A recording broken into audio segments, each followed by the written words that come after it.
Hi ನಮಸ್ತೆ welcome back to ಅನುಕರಣ channel. ಎಲ್ಲರೂ ಹೇಗಿದ್ದೀರಾ? ಐ ಹೋಪ್ ಎಲ್ಲ ಚೆನ್ನಾಗಿದ್ದೀರಾ ಅಂತ ಅಂದ್ಕೊಂತೀವಿ. ನಮ್ಮನೇಲಿ ನಾವು ಸಂಕ್ರಾಂತಿ ಹಬ್ಬನ ಹೇಗೆ ಮಾಡಿದ್ವಿ ಅನ್ನೋ ಒಂದು ಚಿಕ್ಕ ವಿಡಿಯೋ ಇದಾಗಿರುತ್ತೆ. ಈ ವಿಡಿಯೋದಲ್ಲಿ ನಾವು ಹೇಗೆ ಮಾಡಿದ್ವಿ ಅನ್ನೋದೆಲ್ಲ ನಾನು ತೋರಿಸ್ತಾ ಇದ್ದೀನಿ. ಸೊ ತುಂಬ ಸಿಂಪಲ್ಲಾಗಿ ಪುಟ್ಟಾಗಿ ತುಂಬ ಚಿಕ್ಕದಾಗಿ ವಿಡಿಯೋ ಮಾಡಿದ್ದೀನಿ. ಸೊ ನಿಮಗೆ ಈ ವಿಡಿಯೋ ಇಷ್ಟ ಆದರೆ ಪ್ಲೀಸ್ ಕೊನೆವರೆಗೂ ನೋಡಿ. ಇಷ್ಟ ಆದರೆ ಒಂದು ಲೈಕ್ ಮಾಡೋದು ಮಾತ್ರ ಮರಿಬೇಡಿ.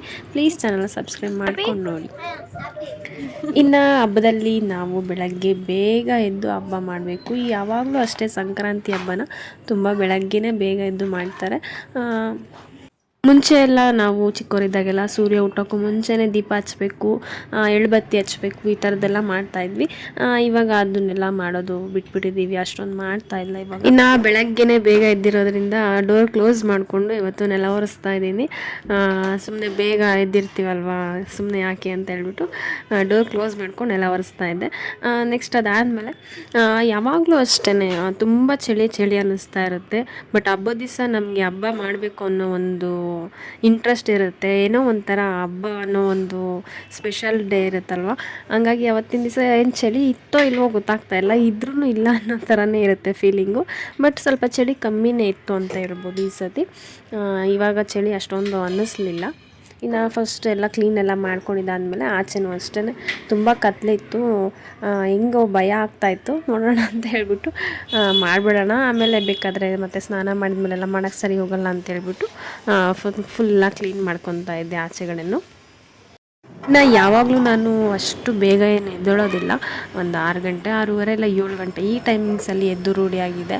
ಇವತ್ತು ನಾನು ಬೆಳಗ್ಗೆ ಬೇಗ ಎದ್ದಿರೋದ್ರಿಂದ ಏನೋ ಒಂಥರ ಸ್ಪೆಷಲ್ಲಾಗಿ ಅನ್ನಿಸ್ತಾ ಇತ್ತು. ಅಂದ್ಕೊತಾ ಇದ್ದೆ ಡೈಲಿ ಇದೇ ಥರ ಬೆಳಗ್ಗೆ ಬೇಗ ಎದ್ದರೆ ಎಷ್ಟು ಚೆನ್ನಾಗಿರುತ್ತಲ್ವ ಅಂತ ಅನ್ನಿಸ್ತಾ ಇತ್ತು. ಸೊ ಕಸ ಗುಡಿಸ್ಕೊತ ಅಂದ್ಕೊತಾ ಇದ್ದೆ, ಬೆಳಗ್ಗೆನೇ ಅಲ್ವಾ. ಕೆಲವೊಂದು ಟೈಮಲ್ಲಿ ನಾನು ಎಷ್ಟೊಂದು ನೋಡಿರ್ತೀನಿ, ಬೆಳಗ್ಗೆ ಹೊತ್ತು ಈ ಥರ ಏನಾದರೂ ಕಳ್ತನ ಮಾಡೋರು, ಕಳ್ಳರು ಆ ಥರ ಎಲ್ಲ ಬರ್ತಾ ಇರ್ತಾರೆ. ಹಂಗಾಗಿ ನನಗೆ ಸ್ವಲ್ಪ ಭಯ ಅನ್ನಿಸ್ತು. ಆಮೇಲೆ ಅಯ್ಯೋ ಇನ್ಯಾರು ಬರ್ತಾರೆ ಇಷ್ಟೊತ್ತಿನಲ್ಲಿ, ಅದು ಹಬ್ಬದ ಟೈಮಲ್ಲಿ ಎಲ್ಲ ಎದ್ದಿರ್ತಾರಲ್ವ ಆಲ್ಮೋಸ್ಟ್ ಅಂತ ಹೇಳ್ಬಿಟ್ಟು ಆಮೇಲೆ ಸುಮ್ಮನೆ ಆಗಿಬಿಟ್ಟು ಕ್ಲೀನ್ ಮಾಡ್ಕೊತಾ ಇದ್ದೆ ಎಲ್ಲ. ಕ್ಲೀನ್ ಮಾಡಿದ್ದೆಲ್ಲ ಆಯಿತು. ಹಾಗೆ ಗೇಟೆಲ್ಲ ಸ್ವಲ್ಪ ಗಲೀಜಾಗಿಬಿಟ್ಟಿತ್ತು, ಅದನ್ನೂ ಎಲ್ಲ ಕ್ಲೀನ್ ಮಾಡಿಕೊಂಡು ನೀಟಾಗೆಲ್ಲ ಒರೆಸ್ಕೊಂಡೆ. ಇದಿಷ್ಟು ಮಾಡೋ ಅಷ್ಟೊತ್ತಿಗೆ ಒಂದು ಸ್ವಲ್ಪ ಸುಸ್ತೇ ಆಗೋಗ್ಬಿಡ್ತು. ಹಂಗಾಗಿ ಸ್ವಲ್ಪ ನೆಲ ಹಸಿ ಇದ್ದರೆ ರಂಗೋಲಿ ಬಿಡೋಕ್ಕೆ ಚೆನ್ನಾಗಿ ಅನಿಸಲ್ಲ ಅಂತ ಹೇಳ್ಬಿಟ್ಟು ಬಂದುಬಿಟ್ಟು ಸ್ವಲ್ಪ ನೀರು ಕಾಯಿಸ್ಕೊಂಡು ಮತ್ತೆ ಇನ್ನೊಂದು ಗ್ಲಾಸ್ ನೀರು ಕುಡಿತಾ ಇದ್ದೆ. ನನಗೆ ಅದು ಹಸಿ ಇರುತ್ತಲ್ವ, ಅಷ್ಟೊಂದು ಬಿಡೋಕ್ಕೆ ಕ್ಲೀನಾಗಿ ಕಾಣಿಸೋದು ಇಲ್ಲ, ಮತ್ತು ಎಲ್ಲ ನೀರು ರಂಗೋಲಿ ಪುಡಿ ಎಲ್ಲ ನೀರಂಗೆ ಹೋಗ್ಬಿಡುತ್ತೆ ಅಂತ ಹೇಳ್ಬಿಟ್ಟು ಕ್ಲೀನಾಗಿ ಒಂದು ಸತಿ ಡ್ರೈ ಆಗಲಿ ಅಂತ ಹೇಳಿ ಹಾಗೆ ಬಿಟ್ಟು ಬಂದಿದ್ದೆ. ಅದಾದಮೇಲೆ ರಂಗೋಲಿ ಯಾವ್ದು ಬಿಡೋಣ ಅಂತ ಯೋಚನೆ ಮಾಡ್ತಾ ಇದ್ದೆ. ಹಾಗಾಗಿ ಫಸ್ಟು ನಾನು ಒಂದಷ್ಟು ರಂಗೋಲಿ ಬಿಟ್ಟು ಮಲ್ಕೊಂಡಿದ್ದೆ ನೈಟು, ನೋಡೋಣ ಅಂತ ಹೇಳ್ಬಿಟ್ಟು ನೋಡ್ತಾ ಇದ್ದೆ. ಇನ್ನು ನೈಟು ಒಂದು 2-3 ವೀಡಿಯೋಸ್ ನೋಡಿದೆ ಯೂಟ್ಯೂಬ್ನಲ್ಲಿ. ನನಗೆ ಅದು ಯಾಕೋ ಅಷ್ಟೊಂದು ಇಷ್ಟ ಆಗಲಿಲ್ಲ. ನಾನೇ ಒಂದು ಸತಿ ಯಾವುದಾದ್ರೂ ಟ್ರೈ ಮಾಡೋಣ ಅಂತೇಳ್ಬಿಟ್ಟು ಒಂದು 2-3 ನೈಟು ಬರೆದಿಟ್ಟಿದ್ದೆ. ಅದು ಯಾಕೋ ಅಷ್ಟು ಇಷ್ಟ ಆಗಲಿಲ್ಲ. ಬೆಳಗ್ಗೆ ಎದ್ದು ಒಂದು ಸತಿ ಫ್ರೆಶ್ ಮೈಂಡ್ ಇತ್ತಲ್ಲ, ಆವಾಗ ಒಂದು ಸತಿ ಎದ್ದು ಟ್ರೈ ಮಾಡಿದೆ. ಇದು ಯಾಕೋ ಸ್ವಲ್ಪ ಚೆನ್ನಾಗಿ ಅನ್ನಿಸ್ತು, ಅದಕ್ಕೆ ನಾನು ಇದೇ ರಂಗೋಲಿ ಬಿಟ್ಟರಾಯ್ತು ಅಂತ ಹೇಳ್ಬಿಟ್ಟು ಈ ಪಿಕಾಕ್ ರಂಗೋಲಿನ ಬಿಟ್ಟಿದ್ದು.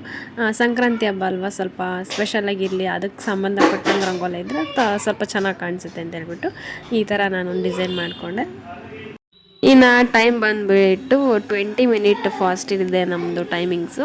ಅಲ್ಲೇ ಒಂದು 6:10 ಇಲ್ಲ 6 ಅಂದ್ಕೊಳ್ಳಿ, 6 ಗಂಟೆ 6:15 ಅಂತ ಅನ್ಕೊಬೋದು. ಅದಿಷ್ಟು ಬಿಟ್ಟು ಬರೋಷ್ಟಕ್ಕೆ ಎಷ್ಟು ಟೈಮ್ ಆಗುತ್ತೆ ಅಂತ ನೀವೇ ಆಮೇಲೆ ನಾನು ಅದನ್ನು ಸಹ ಹಾಕಿದ್ದೀನಿ. ಅಷ್ಟೊಂದು ಟೈಮ್ ಎಷ್ಟು ತೊಗೊಳುತ್ತೆ ಅಂತ ಗೊತ್ತಾಗುತ್ತೆ ಅಂತ ಹೇಳ್ಬಿಟ್ಟು ಒಂದು ಸತಿ ನಾನು ಮಾಡ್ತಾ ನನಗೆ ಗೊತ್ತಾಗಲ್ಲ ಟೈಮಿಂಗ್ಸ್ ಎಷ್ಟಾಯಿತು ಅಂತ. ಅದಕ್ಕೆ ನಾನು ಸ್ಟಾರ್ಟಿಂಗ್ ಒಂದು ರಂಗೋಲಿ ಬಿಟ್ಟು ಬಂದು ಆಮೇಲೆ ಟೈಮ್ ಎಷ್ಟು ತೊಗೊಬೋದು ಅಂತ ಹೇಳ್ಬಿಟ್ಟು ಟೈಮ್ ನೋಡಿಬಿಟ್ಟು ವಿಡಿಯೋ ಮಾಡ್ಕೊಂಡು ಹೋಗಿದ್ದೆ. ಕತ್ಲಿದ್ದಿದ್ದರಿಂದ ನನಗೆ ಅದು ಬಣ್ಣ ಹಾಕೋಕೆ ಆಗ್ತಾ ಇರಲಿಲ್ಲ. ಹಂಗಾಗಿ ಮೊಬೈಲಲ್ಲಿ ಟಾರ್ಚ್ ಇತ್ತಲ್ಲ, ಅದನ್ನು ವಿಡಿಯೋ ಮಾಡಿಕೊಂಡು ಅದರಲ್ಲೇ ಟಾರ್ಚು ಆನ್ ಮಾಡಿಕೊಂಡು ವಿಡಿಯೋನೂ ಮಾಡ್ಕೊಂಡಂಗೆ ಆಗುತ್ತೆ ಅಂತ ಹೇಳ್ಬಿಟ್ಟು ಟಾರ್ಚ್ ಆನ್ ಮಾಡಿಕೊಂಡು ಬಣ್ಣ ಹಾಕ್ತಾಯಿದ್ದೆ.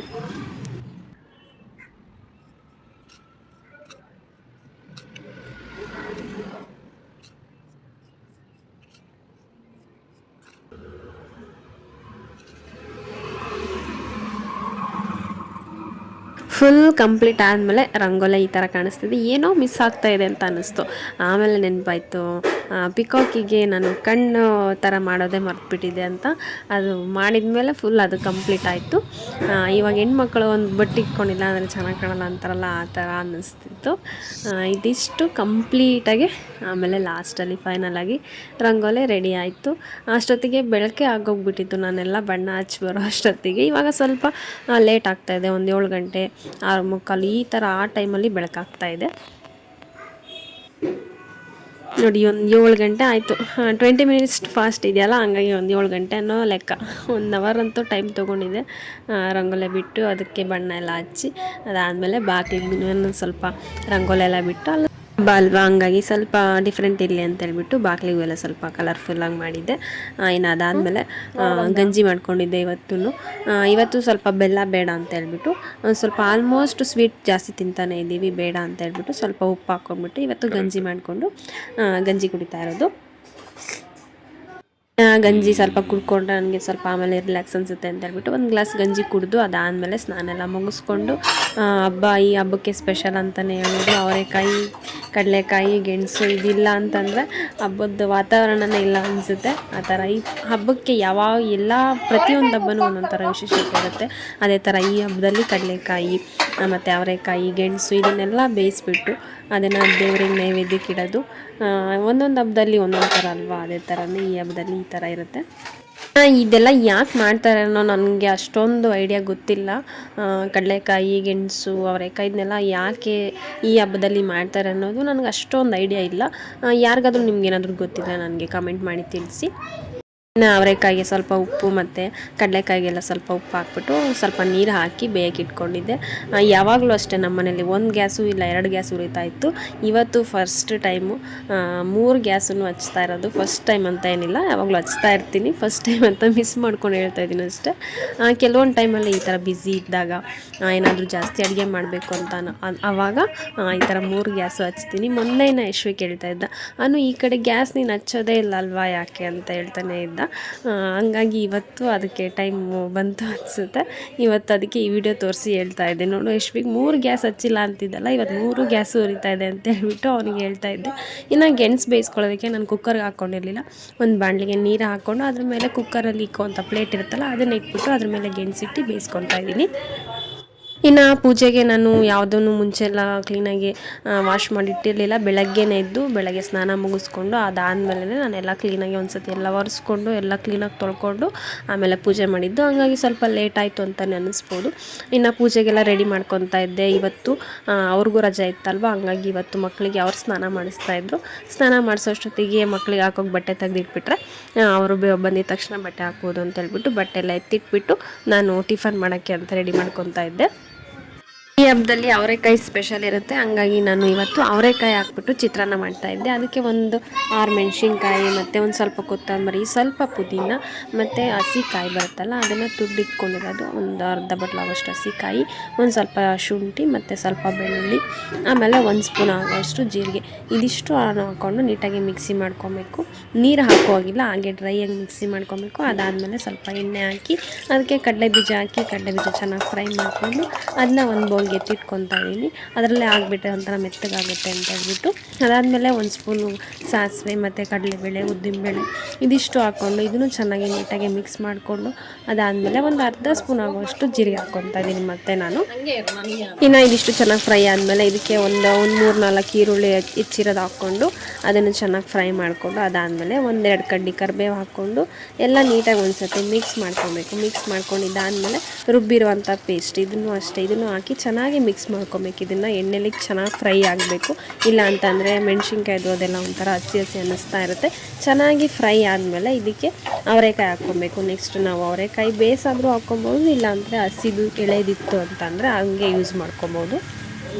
ಪೇಸ್ಟು ಚೆನ್ನಾಗಿ ಎಲ್ಲ ಕ್ಲೀನಾಗಿ ಫ್ರೈ ಆದಮೇಲೆ ಮಿಕ್ಸ್ ಎಲ್ಲ ಆದಮೇಲೆ ನೆಕ್ಸ್ಟ್ ಅವರೆಕಾಯಿ ಹಾಕ್ಕೊಂಡು ಅದನ್ನು ಚೆನ್ನಾಗಿ ಮಿಕ್ಸ್ ಮಾಡ್ಕೊಬೇಕು. ಒಂದು ಸ್ವಲ್ಪ ಚೆನ್ನಾಗಿ ಮಿಕ್ಸ್ ಮಾಡ್ತಾಯಿದ್ರೆ ಚೆನ್ನಾಗಿ ಅದು ಫ್ರೈ ಆಗ್ತಾ ಇರುತ್ತೆ. ಅದಾದಮೇಲೆ ಸ್ವಲ್ಪ ಉಪ್ಪು ಹಾಕಿ ಸ್ವಲ್ಪ ಅರಿಶಿನ ಹಾಕಿ ಇನ್ನೂ ಸ್ವಲ್ಪ ಎಲ್ಲ ನೀಟಾಗಿ ಮಿಕ್ಸ್ ಮಾಡಿ ಇನ್ನೊಂದು ಸತಿ ಫ್ರೈ ಮಾಡ್ಕೊಬೇಕು. ನಾವು ನೀರು ಹಾಕಿರಲ್ಲ ಅಲ್ವಾ, ಹಂಗಾಗಿ ಸ್ವಲ್ಪ ಎಣ್ಣೆ ಜಾಸ್ತಿ ಹಾಕ್ಕೊಬೇಕಾಗುತ್ತೆ. ಹಂಗಾಗಿ ಯಾವಾಗವಾಗ ಮಿಕ್ಸ್ ಮಾಡ್ತಾನೆ ಇರಬೇಕಾಗುತ್ತೆ, ಕೈ ಬಿಡೋ ಆಗಿರಲ್ಲ. ಇನ್ನು ಇದೆಲ್ಲ ಆದಮೇಲೆ ಲಾಸ್ಟಲ್ಲಿ ಒಂದೆರಡು ನಿಂಬೆಹಣ್ಣು ಹಾಕ್ಬಿಟ್ಟು ಮಿಕ್ಸ್ ಮಾಡಿ ಇಟ್ಕೊಂಡೆ. ಇನ್ನು ಅದಾದಮೇಲೆ ದೇವರಿಗೆ ಎಡೆಗೆ ಅಂತ ಹೇಳ್ಬಿಟ್ಟು ಎಳ್ಳು ಬೆಲ್ಲ, ಮನೇಲೇ ಮಾಡಿರುವಂಥ ಎಳ್ಳು ಬೆಲ್ಲ, ಅದಾದಮೇಲೆ ಕಡಲೆಕಾಯಿ, ಅವರೆಕಾಯಿ, ಗೆಣಸು, ಕಬ್ಬು, ಇದಿಷ್ಟನ್ನು ರೆಡಿ ಮಾಡಿಟ್ಕೊಂಡೆ. ಬೆಲ್ಲನ ಮನೆಯಲ್ಲೇ ಮಾಡಿಬಿಟ್ಟು ದೇವ್ರಿಗೆ ನೈವೇದ್ಯ ಇಡಿದ್ರೆ ತುಂಬ ಚೆನ್ನಾಗಿ ಅನಿಸುತ್ತೆ. ಹಂಗಾಗಿ ಅದ್ರ ವಿಡಿಯೋನ ನಾನು ಹಾಕಿದ್ದೀನಿ, ಬೇಕಿದ್ದರೆ ಹೋಗಿ ಚೆಕ್ ಮಾಡ್ಕೊಬೋದು ನೀವು ಇಂಟ್ರೆಸ್ಟ್ ಇದ್ದರೆ. ಇನ್ನು ಅದಾದಮೇಲೆ ಇವತ್ತು ಕುಂಬಳಕಾಯಿ ಹಾಕ್ಬಿಟ್ಟು ಒಂದು ಹಲ್ವ ಮಾಡ್ತಾಯಿದ್ದೀನಿ. ಹಲ್ವ ಮಾಡೋಕ್ಕೆ 1-2 ಸ್ಪೂನ್ ತುಪ್ಪ ಹಾಕ್ಬಿಟ್ಟು ಗೋಡಂಬಿ ದ್ರಾಕ್ಷಿ ಹುರಿದು ಎತ್ತಿಟ್ಕೊಂಡು ಇದಕ್ಕೆ ತುರಿದಿರುವಂಥ ಕುಂಬಳಕಾಯಿನ ಹಾಕ್ಕೊಂಡು ನೀಟಾಗಿ ತುಪ್ಪದಲ್ಲಿ ಹಾಕಿ ಫ್ರೈ ಮಾಡ್ಕೊಬೇಕು. ಕುಂಬಳಕಾಯ್ದು ಒಂಥರ ಸ್ಮೆಲ್ ಅನ್ನಿಸ್ತಾ ಇರುತ್ತೆ, ಚೆನ್ನಾಗಿ ತುಪ್ಪದಲ್ಲಿ ಹಾಕ್ಕೊಂಡು ಚೆನ್ನಾಗಿ ಫ್ರೈ ಮಾಡ್ಕೊತಾ ಇರಬೇಕು. ಒಂದು 2-3 ನಿಮಿಷ, 5 ನಿಮಿಷನಂತೂ ಚೆನ್ನಾಗಿ ಫ್ರೈ ಮಾಡಿಕೊಂಡ್ರೆ ಅದು ಸ್ಮೆಲ್ಲೆಲ್ಲ ಹೋಗಿ ಒಂಥರ ಚೇಂಜ್ ಬರುತ್ತೆ ಸ್ಮೆಲ್ಲು. ಚೆನ್ನಾಗಿ ತುಪ್ಪದಲ್ಲಿ ಫ್ರೈ ಆದಮೇಲೆ ಅದಕ್ಕೆ ಕೆನೆ ಇರೋಂಥ ಹಾಲು ಹಾಕ್ಕೊತಾ ಇದ್ದೀನಿ ನಾನು. ಕೆನೆ ಇರೋ ಹಾಲನ್ನ ಹಾಕ್ಬಿಟ್ಟು ಒಂದು ಸ್ವಲ್ಪ ಮಿಕ್ಸ್ ಮಾಡಿ ಇದನ್ನು ಮುಚ್ಚಳ ಮುಚ್ಚಿ ಬೇಯಿಸ್ಕೊಂಡ್ರೆ ಇದು ಚೆನ್ನಾಗಿ ಬೇಯುತ್ತೆ. ಇದನ್ನು ಬೇಗ ಬೇಯುತ್ತೆ, ತುಂಬ ಬೇಯಿಸೋಂಥ ಅವಶ್ಯಕತೆ ಇರಲ್ಲ. ಆಲ್ರೆಡಿ ಫಸ್ಟೇ ನಾವು ಚೆನ್ನಾಗಿ ತುಪ್ಪದಲ್ಲಿ ಹುರಿದಿರೋದ್ರಿಂದ ಬೇಗ ಬೇಯುತ್ತೆ. ಬೆಂದಿದೆಯೋ ಇಲ್ಲೋ ಅಂತ ಹೇಳ್ಬಿಟ್ಟು ನಾನು ಇನ್ನೊಂದು ಸತಿ ಚೆಕ್ ಮಾಡ್ತಾ ಇದ್ದೆ. ಇನ್ನೊಂದು ಸತಿ ಎಲ್ಲ ನೀಟಾಗಿ ಮಿಕ್ಸ್ ಮಾಡಿಬಿಟ್ಟು ಇನ್ನೊಂದು ಸ್ವಲ್ಪ ಮುಚ್ಚಳ ಮುಚ್ಚಿಬಿಟ್ಟು ಚೆನ್ನಾಗಿ ಬೇಯಿಸ್ಕೊತಾ ಇದ್ದೀನಿ. ಚೆನ್ನಾಗೆಲ್ಲ ಬೆಂದಿದ್ದಾದಮೇಲೆ ಬೆಂದಿದೆಯೋ ಇಲ್ಲೋ ಅಂತ ನೋಡಿಕೊಂಡು ಅದಾದಮೇಲೆ ಇದಕ್ಕೆ ನಾನು ಸಕ್ಕರೆ ಹಾಕ್ಕೊತಾ ಇದ್ದೀನಿ. ಒಂದು ಅರ್ಧ ಬಟ್ಲಾಗೋಷ್ಟು ಸಕ್ಕರೆ ಹಾಕ್ಕೊಂಡು ಅದಾದಮೇಲೆ ಇದಕ್ಕೆ ಒಂದು ಸ್ವಲ್ಪ ಕಾಯಿ ತುರಿ ಅಂದರೆ ಕೊಬ್ಬರಿ ತುರಿ ಹಾಕ್ಕೊತಾ ಇದ್ದೀನಿ. ಸಿಪ್ಪೆ ತೆಗೆದು ಅದನ್ನು ತುರಿದಿಟ್ಕೊಂಡ್ರೆ ಸಣ್ಣದಾಗಿ ತುರಿದಿಟ್ಕೊಂಡಿದ್ದೀನಿ.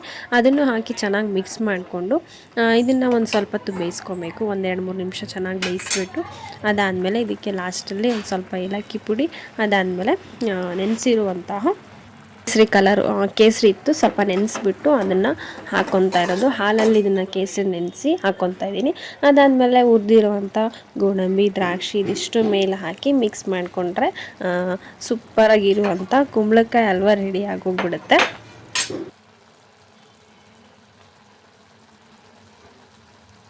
ಇನ್ನು ನೈವೇದ್ಯಕ್ಕೆ ಅಂತ ಹೇಳ್ಬಿಟ್ಟು ಹಲ್ವನ ನಾನು ಒಂದು ಬೌಲ್ಗೆ ಹಾಕ್ಬಿಟ್ಟು ದೇವ್ರ ನೈವೇದ್ಯಕ್ಕೆ ಅಂತೇಳಿ ಎತ್ತಿಟ್ಕೊತಾ ಇದ್ದೆ. ಆಲ್ಮೋಸ್ಟ್ ಅಲ್ಲಿ ಫುಲ್ ಎಲ್ಲ ರೆಡಿ ಮಾಡಿದ್ದು ಆಯಿತು, ಟಿಫನ್ನು ಎಲ್ಲ ರೆಡಿ ಮಾಡ್ಕೊಂಡಿದ್ದಾಯಿತು. ಇನ್ನು ಪೂಜೆ ಮಾಡೋದೊಂದು ಬಾಕಿ ಇತ್ತು. ನನಗೆ ಯಾವಾಗಲೂ ಅಷ್ಟೇ, ನನಗೆ ಸಂಕ್ರಾಂತಿ ಹಬ್ಬ ಬಂತು ಅಂದರೆ ನನಗೆ ನಮ್ಮ ಅಪ್ಪನೇ ನೆನಪಾಗ್ತಾ ಇರ್ತಾರೆ.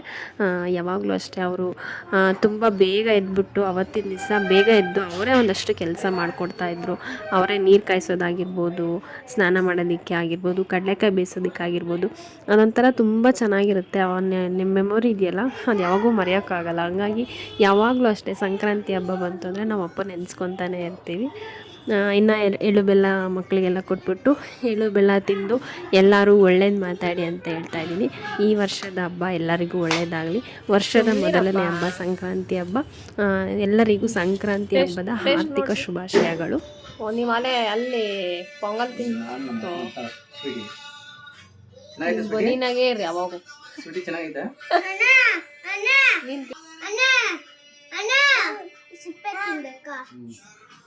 ಟೊಮೆಟೊ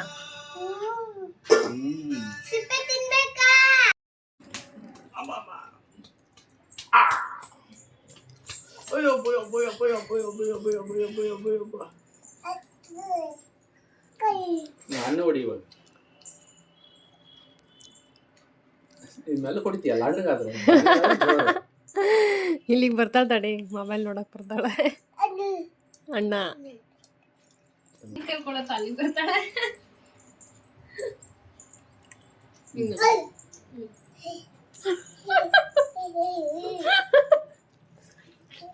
ಏನು ಟಿಫನ್ ಎಲ್ಲ ಮಾಡಿಕೊಂಡು ಮಗಳಿಗೆ ರೆಡಿ ಮಾಡ್ತಾಯಿದ್ವಿ. ನಮಗೆ ನಮ್ಮ ಮಗಳು ಬಂದಮೇಲೆ ಎಲ್ಲ ಹಬ್ಬನೂ ಒಂಥರ ಸ್ಪೆಷಲ್ ಅನ್ನಿಸ್ತಾನೆ ಇರುತ್ತೆ. ಅವಳನ್ನ ರೆಡಿ ಮಾಡೋದಾಗಿರ್ಬೋದು, ಅವಳಿಗೆ ಡ್ರೆಸ್ ಹಾಕೋದಿರ್ಬೋದು, ಅವಳಿಗೆ ಬಳೆ ಹಾಕೋದಿರ್ಬೋದು, ಒಂಥರ ಮನೇಲಿ ಹೆಣ್ಮಕ್ಳು ಇದ್ರು ಅಂತಂದರೆ ತುಂಬ ಒಂಥರ ಚೆನ್ನಾಗಿ ಅನಿಸುತ್ತೆ. ಮನೆಯೇ ಒಂಥರ ಕಳೆ ಆಗಿರುತ್ತೆ. ಗಂಡು ಮಕ್ಕಳು ಅಂತ ಒಂದು ಪ್ಯಾಂಟ್ ಶರ್ಟ್ ಹಾಕೋದಷ್ಟೇ ಇರುತ್ತೆ. ಇನ್ನು ಹೆಣ್ಮಕ್ಳಿಗೆ ಅವ್ರನ್ನ ರೆಡಿ ಮಾಡಿ ಅವ್ರು ನೋಡೋದೇ ಒಂಥರ ಚೆನ್ನಾಗಿ ಕಾಣಿಸ್ತಾ ಇರುತ್ತೆ. ಇವತ್ತು ಸ್ವಲ್ಪ ಸ್ಪೆಷಲ್ ಆಗಿರಲಿ ಅಂತ ಹೇಳ್ಬಿಟ್ಟು 2 ಜುಟ್ಟು ಹಾಕ್ಬಿಟ್ಟು ಸ್ವಲ್ಪ ರೆಡಿ ಮಾಡಿದ್ದೆ ಅವಳನ್ನ. ಎಳ್ಳು ಬೆಲ್ಲ ಕೊಡೋಕ್ಕೆ ಅಂತ ಹೇಳ್ಬಿಟ್ಟು ಪಕ್ಕದ ಮನೆಗೆಲ್ಲ ಹೋಗಿದ್ವಿ. ಯಶ್ವಿಕು ಕೊಟ್ಬಿಟ್ಟು ಬರೋಕ್ಕೆ ಅಂತ ಹೋಗಿದ್ದ, ಸ್ವೀಟನ್ನು ಕರ್ಕೊಂಡು ಹೋಗಿದ್ದ. ಹಾಗೇನೆ ಇನ್ನು ಸ್ವೀಟಿ ಫ್ರೆಂಡ್ಸ್ ಇದ್ದೇ ಇದ್ದಾರೆ. ಯಾವಾಗಲೂ ಅಷ್ಟೇ ಅವ್ರ ಫ್ರೆಂಡ್ಸ್ ಅವರಿಬ್ಬರು, ತಾರ್ ಮತ್ತು ಸಾನಿ ಅಂತ ಹೇಳ್ಬಿಟ್ಟು ಇನ್ನು ಸ್ಪೆಷಲ್ಲಾಗಿ ವೆಲ್ಕಮ್ ಮಾಡ್ತಾ ಇರ್ತಾರೆ. ಯಾವಾಗ ಹೋದ್ರು ಅಷ್ಟೇ ಬಾಲ ಆಡ್ಸ್ಕೊಂಡು ನಿಂತ್ಕೊತಾ ಇರ್ತಾರೆ. ಮಾತಾಡಿಸ್ಲಿಲ್ಲ ಅಂತಂದರೆ ಅವ್ರಿಗೆ ಒಂಥರ ಸಿಟ್ಟು ಬರ್ತಾ ಇರುತ್ತೆ. ಮಾತಾಡ್ಸಿದ್ರೆ ಎಷ್ಟೋ ಕೂಲಾಗಿರ್ತಾರೆ. ಸ್ವಲ್ಪ ಅವ್ರಿಗೂ ಎಳ್ಳು ಬೆಲ್ಲ ತಿನ್ನಿಲ್ಲ ಅಂದ್ರೂ ಪರವಾಗಿಲ್ಲ, ಬೆಲ್ಲನಾರ ತಿನ್ನುತ್ತೆ ಅಂತ ಹೇಳ್ಬಿಟ್ಟು ಇಬ್ರಿಗೂ ಬೆಲ್ಲ ತಿನ್ನಿಸ್ತಾ ಇದ್ದೆ ನಾನು. ಇನ್ನು ಇವಾಗಂತೂ ನಮಗೆ ತುಂಬ ಹಚ್ಕೊಂಡ್ಬಿಟ್ಟಿದ್ದಾರೆ. ಪ್ರಾಣಿಗಳಲ್ಲಿರುವಂಥ ಮುಗ್ಧತೆ ಎಷ್ಟು ಚೆನ್ನಾಗಿ ಅನಿಸುತ್ತೆ. ಅವ್ರನ್ನ ಮಾತಾಡ್ಸೋದೇ ಆಗಲಿ, ಅವ್ರನ್ನ ಮುಟ್ಟೋದಾಗಲಿ, ಅವ್ರಿಗೇನೋ ಒಂಥರ ಅವ್ರಿಗೂ ಖುಷಿ ಅನಿಸುತ್ತೆ, ನಮಗೂ ಖುಷಿ ಅನಿಸುತ್ತೆ. ಇನ್ನು ಲಾಸ್ಟಲ್ಲಿ ಇವ್ರು ಕಬ್ಬು ಸುಲ್ಕೊಡ್ತಾ ಇದ್ರು, ಇನ್ನು ನಾವು ತಿಂತಾ ಇದ್ವಿ. ಯಶ್ವಿಕು ಟಿ ವಿನಲ್ಲಿ ಪಿಜ್ಜಾ ನೋಡ್ಬಿಟ್ಟು ಪಿಜ್ಜಾ ಆರ್ಡ್ರ್ ಮಾಡು ಅಂತ ಹೇಳ್ದ. ಫಸ್ಟ್ ಟೈಮ್ ಇವತ್ತು ಪಿಜ್ಜಾ ಆರ್ಡ್ರ್ ಮಾಡಿದ್ದು. ಇಲ್ಲಿ ಅವನ ಆಸೆ ಹಾಕಿದ್ದು ಮಾಡೋದು ಅಂತ ಹೇಳ್ಬಿಟ್ಟು ಇವತ್ತು ಮಧ್ಯಾಹ್ನ ಪಿಜ್ಜಾ ಆರ್ಡ್ರ್ ಮಾಡ್ಕೊಂಡು ತಿಂತಾ ಇದ್ವಿ.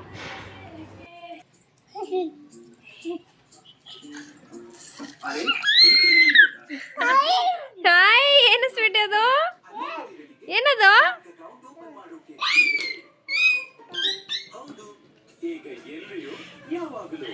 ರೀ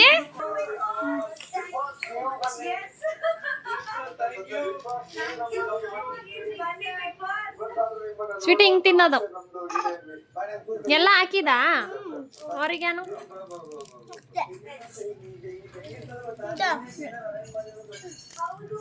ಚೆನ್ನಾಯ್ತಾ?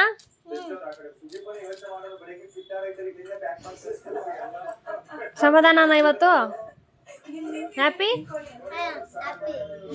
ಇದಿಷ್ಟು ಇವತ್ತಿನ ವಿಡಿಯೋ. ನೆಕ್ಸ್ಟ್ ವಿಡಿಯೋದಲ್ಲಿ ಸಿಗ್ತೀನಿ. Take care.